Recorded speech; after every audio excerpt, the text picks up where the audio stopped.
Welcome to మన semiconductor. ఈరోజు మన సెమీకండక్టర్లో మనము దిస్ కీవర్డ్ గురించి అయితే చూద్దాం.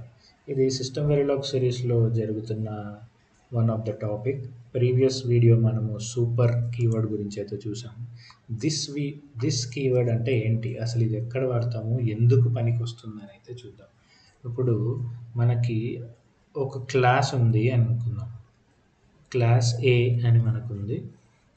ఇక్కడ ఎండ్ క్లాస్. ఈ క్లాస్లో మనకి ఇంట్ డేటా అని అయితే ఉంది. ఓకే, అండ్ మనకి ఇంకా ఏముంది అని అంటే సరే ఒకటే వేరియబుల్ ఉంది అని మనం అనుకుందాం మన సింప్లిసిటీకి. అండ్ మనము ఒక టాస్క్ రాస్తున్నాం. టాస్క్ కాదు, ఒక కన్స్ట్రక్టర్. ఓకే, ఫంక్షన్తో మనము కన్స్ట్రక్టర్ రాస్తాం. కన్స్ట్రక్టర్ ఏంటో మనం నెక్స్ట్ వీడియోలో చూద్దాం. కన్స్ట్రక్టర్ అంటే ఏంటి అని. కన్స్ట్రక్టర్ అంటే ఇక్కడ న్యూ ఫంక్షన్ అనమాట. సో ఈ న్యూ ఫంక్షన్లో మనకి వేరియబుల్స్ పాస్ చేస్తున్నాం. ఓకే, ఆ వేరియబుల్ నేమ్ ఏంటి అని అంటే, ఆ వేరియబుల్ నేమ్ ఇక్కడ డి అని ఉంది. ఓకే, ఇంట్ డి.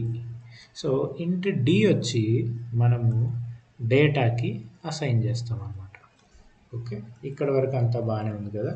సో ఇప్పుడు మనము మాడ్యూల్ తీసుకుని ఎండ్ మాడ్యూల్, దీంట్లో మనము ఈ క్లాస్ ఏకి ఒక హ్యాండిల్ క్రియేట్ చేసి కన్స్ట్రక్టర్ మనము చేసి ఇలా ఇచ్చినప్పుడు ఇక్కడ దీనికి ఈ హ్యాండిల్కి ఆబ్జెక్ట్ క్రియేట్ అవుతుంది. కానీ ఇక్కడ మనకు ఉన్న ఈ పర్టికులర్ న్యూ అనే కన్స్ట్రక్టర్కి ఇక్కడ మనం ఆర్గ్యుమెంట్స్ ఉన్నాయి. సో మనం ఏం చేస్తామంటే, ఈ క్లాస్కి హ్యాండిల్ క్రియేట్ చేసినప్పుడు ఆ కన్స్ట్రక్టర్ మనం ఇక్కడ రాసినప్పుడు వాల్యూ పాస్ చేస్తామన్నమాట. ఏం వాల్యూ పాస్ చేస్తాం? సపోజ్ 5 అనే వాల్యూ పాస్ చేసామనుకోండి. సో ఈ 5 వాల్యూ ఈ డీకి అసైన్ అయ్యి, ఈ డి డేటాకి అసైన్ అయ్యి మనకి ఈ డేటాకి మనకి వాల్యూ అయితే వస్తుంది. ఇక్కడ మనం డిస్ప్లే స్టేట్మెంట్ కూడా పెట్టుకుందాం. Display data. ఓకే, ఇక్కడ మనకి ఏం డిస్ప్లే అవుతుంది? 5 అనేది డిస్ప్లే అవుతుంది అన్నమాట కదా. ఇక్కడ ఇలా ఉన్నప్పుడు వెల్ అండ్ గుడ్ మొత్తం అంతా కదా.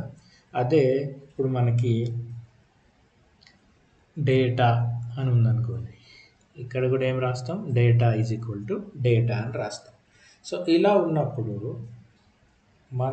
మన కంపైలర్కి ఇక్కడ ఈ ఆర్గ్యుమెంట్ ఏదైతే మనం ఇక్కడి నుంచి పాస్ చేస్తున్నామో అది ఈ వేరియబులా, ఈ వేరియబులా, ఎల్హెచ్ఎస్లో ఉందా, ఆర్హెచ్ఎస్లో ఉందా అని అర్థం అవ్వదు కంపైలర్కి.